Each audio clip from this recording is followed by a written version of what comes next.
নমস্কার বন্ধুরা, আজকে আমাদের টপিক হচ্ছে ডিস্ক বাল্জ। ডিস্ক বাল্জের আমরা একটা ভিডিও করেছিলাম যে ডিস্ক বাল্জের কিছু এক্সপ্লেন করেছিলাম। আজকের টপিকটা একটু আলাদা, বিকজ ডিস্ক বাল্জের অনেক রকম ভেরিয়েশন আছে। যেমন ফ্রেশ ডিস্ক বাল্জ, আরেকটা হচ্ছে ক্রনিক ডিস্ক বাল্জ, মানে যেখানে স্টেনোসিস হয়।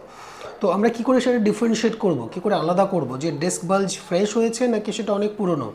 অনেক সময় পেশেন্টরা কি করেন যে অনেক হঠাৎ করে একটা ব্যথা শুরু হলো এবং উনি সঙ্গে সঙ্গে একটা কোথাও এমআরআই করলেন বা কোনো কনসালটেশন করলেন, করার পরে দেখলেন যে এমআরআইতে বেরোলো যে ডিস্ক বাল্জ হয়েছে। এবার সেটা হয়তো যদি ফ্রেশ হয়, যদি 2 মাস বা 3 মাস হয়েছে সেটা বোঝা গেল, ফাইন্ড আউট হলো, তাহলে সেখানে কি ধরনের এক্সারসাইজ করবেন। এবং যদি সেটা স্টেনোসিস হয় বা অনেক পুরনো ডিস্ক বাল্জ হয়, যেখান থেকে আস্তে আস্তে নিউরাল ফোরামিনাকে কম্প্রেস করে একটা নিচের দিকে রেডিয়েশন হচ্ছে, রেডিকুলোপ্যাথি হচ্ছে, সেটার জন্য যদি আপনি ভোগেন, তাহলে সেখানে কী কী এক্সারসাইজ করবেন, আমরা আজকে সেটাই ডিফারেন্সিয়েশন আলোচনা করব। এবং ফ্রেশ ডিস্ক বাল্জ হলে আপনি কী কী এক্সারসাইজ করবেন, আমি 3টে এক্সারসাইজ, ইম্পর্টেন্ট এক্সারসাইজ আজকে বলবো, যেটা আপনি যদি ফলো করেন এবং সিকোয়েন্সটা ফলো করেন, তাহলে কিন্তু ফ্রেশ ডিস্ক বাল্জের পেন থেকে আপনি অনেক রিলিফ পাবেন। ওকে, সো এই ফ্রেশ ডিস্ক বাল্জ কেন ক্রনিক ডিস্ক বাল্জের থেকে আলাদা? কারণ হচ্ছে, ধরুন হঠাৎ করে আপনি সামনের দিকে ঝুঁকতে গেলেন বা কোনো কারণে একটা ইনজুরিজ হলো, তো সেখানে ডিস্কের যে ফ্লুইডটা সেটা হয়তো কিছুটা পেছনের দিকে শিফট করে, যেটা পস্টেরো সেন্ট্রালি আমরা শিফটিং বলি, এবং সেখানে বা ল্যাটারালি শিফটও করতে পারে। সেটা হলে কি হয়, ডিস্কটা কিছুটা বাল্জ হয়ে বাইরের দিকে বেরিয়ে যায়, এবং সেখানে আমরা যদি কিছু এক্সটেনশন এক্সারসাইজ করি, তাহলে কিন্তু ডিস্কটা কিছুটা হলেও রিইনসার্ট বা আগের জায়গায় ফিরে যাওয়ার সম্ভাবনা থাকে। কিন্তু সেটা আপনাকে বুঝতে হবে সেটা ফ্রেশ ডিস্ক বাল্জ কিনা। তার জন্য কিছু টেস্ট আছে, সেই টেস্টগুলো আমি একটু আগে বলে নিই। সেই টেস্টগুলো হচ্ছে, নাম্বার 1, আপনি সোজা হয়ে শুয়ে এসএলআর টেস্ট করবেন। এসএলআর মানে স্ট্রেট লেগ রেইজ। সেটা হচ্ছে প্যাসিভলিও কেউ করাতে পারেন আপনাকে, বা অ্যাক্টিভলিও করতে পারেন। যদি আপনি অ্যাক্টিভলি করেন, তাহলে কিন্তু সোজা হয়ে শোবেন, শুয়ে আস্তে আস্তে পাটাকে স্ট্রেট ওপরের দিকে তুলবেন, যে পায়ে আপনার ব্যথা করছে, বা যদি যে কোনো একটা সিঙ্গেল লেফট আর রাইট, যদি রাইট পাটা ওপরের দিকে তোলেন 20-30 ডিগ্রি তোলার পরেই দেখবেন পেনটা খুব মেজরলি হচ্ছে আপনার কোমরে, তাহলে বুঝবেন এটা ফ্রেশ ডিস্ক বাল্জ। বা আপনি লেফট সাইডের পাটাও তুলেও সেটা বুঝতে পারেন। নাম্বার 1। নাম্বার 2 হচ্ছে, আপনি সোজা হয়ে বসে আছেন, কিন্তু তারপর দেখছেন যে আপনি একটু সামনের দিকে সামান্য ফ্লেকশন করলেন, সঙ্গে সঙ্গে আপনার পেন বেশ মেজর লেভেলে শুরু হলো, সেটাও কিন্তু one of the sign of fresh disc bulge. এছাড়া আপনি হয়তো মানে কোনো কারণে শুয়ে আছেন, পাশ ফিরছেন বা কোনোভাবে উঠতেই যাচ্ছেন, কোনো পজিশন চেঞ্জ করছেন, সেখানেও কিন্তু একটা মারাত্মক একটা পেন শুরু হয়, সেটাও একটা ফ্রেশ ডিস্ক বাল্জের একটা সিমটম। তো আমি আজকে আপনাদের দেখাবো কী কী এক্সারসাইজ আপনি করবেন, কেমনভাবে করবেন। অবশ্যই ফ্লেকশন এক্সারসাইজ করবেন না কোনোভাবেই ফ্রেশ ডিস্ক বাল্জ হলে, কারণ এটা কিন্তু স্টেনোসিসে আমরা ফ্রেশ ফ্লেকশন এক্সারসাইজ দিই, বিকজ ওখানে যেহেতু লিগামেন্টাম ফ্ল্যাভাম সেখানে হাইপারট্রফি হয়, এবং আপনার যেখানে ফ্যাসেট জয়েন্ট আর্থ্রোপ্যাথি হয়, সেই কন্ডিশনসগুলো থাকার জন্য সেখানে কিন্তু অলরেডি ফোরামিনাল ক্যানালটা অনেক বেশি ব্লক হয়ে থাকে। সেখানে আপনি যদি এক্সটেনশন এক্সারসাইজ করেন, তাহলে কিন্তু পেন অনেক বেশি বেড়ে যায়। সেই জন্য ওখানে কোনোভাবেই এক্সটেনশন এক্সারসাইজ করবেন না। Extension exercise only for fresh disc বাল্জের জন্য। সেই জন্য এই ডিফারেন্সিয়েশনটা আমি আজকে দেখাবো, কীভাবে এক্সারসাইজটা করবেন। চলুন দেখা যাক। সো আমরা যেটা বলছিলাম, তো আমরা এক্সটেনশন এক্সারসাইজে যাব।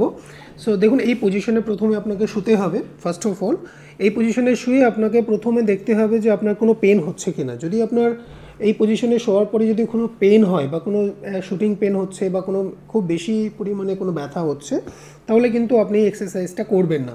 অবশ্যই সবসময় কিন্তু মনে রাখতে হবে যে এই এক্সারসাইজেসগুলো কিন্তু সবার ক্ষেত্রে একরকম নয়। অনেকের বেশি ব্যথা হলে কিন্তু সেখানে এক্সারসাইজটা করবেন না। But near about most of the cases দেখা গেছে যে ফ্রেশ ডিস্ক বাল্জে আপনি যদি এক্সটেনশন এক্সারসাইজ করেন, আপনার সিমটমটা খুব তাড়াতাড়ি রিলিফ হয়ে যায়। তো আপনাকে প্রথমে আপনার পজিশনটা এইভাবে উল্টো হয়ে শুতে হবে। উপরে হয়ে শুয়ে আপনার হাত দুটোকে ঠিক এইভাবে রাখতে হবে। রেখে আপনি সামনের দিকে তাকিয়ে আপনার বডিটাকে পুরো উপরের দিকে তুলবেন with pressure on your hand. আপনার হাতের উপর প্রেশার দিয়ে এইভাবে তুলতে হবে। এটা করলে কি হচ্ছে, আমাদের স্পাইনের যে পজিশনটা এক্সটেনশন পজিশনে চলে যাচ্ছে।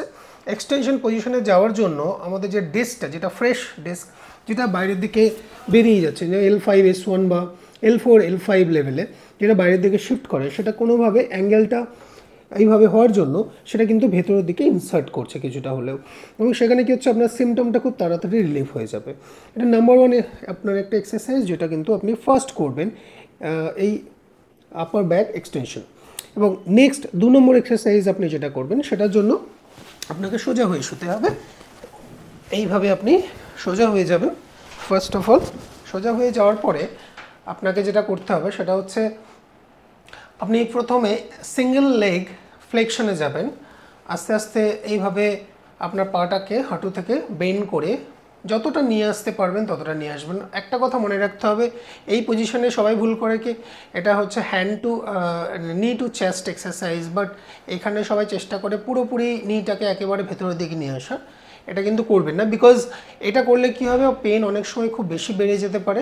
সেজন্য চেষ্টা করবেন যতটুকু আনতে পারবেন, হয়তো 90 ডিগ্রি পর্যন্ত আনতে পারছেন, দ্যাটস এনাফ। আপনি এই পর্যন্ত নিয়ে এসে হোল্ড করলেন 5 সেকেন্ড টু 10 সেকেন্ড, দেন এটাকে ছেড়ে দিলেন। একই রকমভাবে অপোজিট সাইডও করবেন, এইভাবে নিয়ে আসবেন, নি টু চেস্টের দিকে আনার সময় এইভাবে হোল্ড করবেন 90 ডিগ্রিতে, আবার আস্তে আস্তে ছেড়ে দেবেন। এটা হচ্ছে number 2 exercise. And number 3 exercise হচ্ছে এসএলআর যে টেস্টটা বলেছিলাম। এসএলআর মানে কি, আপনি প্রথমে এক্সারসাইজ শুরু করার আগে এসএলআর করে দেখতে পারেন। এইভাবে একটা হাঁটু ভাঁজ করলেন, করে পাটাকে তুলে দেখছেন যে আপনার খুব বেশি ব্যথা করছে, দ্যাট ইজ মিনস আপনাকে সাইন দিচ্ছে যে it is fresh disc bulge, because আপনি 20-30 ডিগ্রি বেশি তুলতে পারছেন না। এবার যখন এক্সারসাইজগুলো করে করে অনেকটা বেটার হবেন, যেমন এক্সটেনশন এক্সারসাইজ করলেন, কিছুদিন করার পরে আপনি সেকেন্ড নি টু চেস্ট করলেন, সেটা করার পরে যখন ওটা বেটার ফিল করবেন, তখন একবার এই এসএলআরটা করবেন। নিটা অপোজিট নি বেন্ড করবেন, বেন্ড করে অন্য পাটাকে স্ট্রেট উপরের দিকে তুলবেন, নি লেভেল পর্যন্ত তুলবেন, তুলে হোল্ড করবেন জাস্ট ফর 5 to 10 সেকেন্ড, এবং আস্তে আস্তে ধীরে ধীরে নামিয়ে নেবেন। একই রকমভাবে অপোজিট সাইডেও তাই। এটা 10 টাইমস করার পরে নিটা কিন্তু এভাবে বেন্ড করে নেবেন, অপোজিট পাটাকে স্ট্রেট করবেন, করে আস্তে আস্তে উপরের দিকে তুলবেন। একই রকমভাবে এই লেভেলে লিফট করে হোল্ড করে রাখবেন এবং আস্তে আস্তে ডাউন করবেন। এইভাবে 10 টাইমস করে দুদিকেই করতে হবে। এবার আমি এই এক্সারসাইজগুলো যদি আপনি করেন ডেলি বেসিসে, এটা কিন্তু ফ্রেশ ডিস্ক বাল্জের জন্য, এটা কখনোই কিন্তু আপনার স্টেনোসিসের জন্য নয়।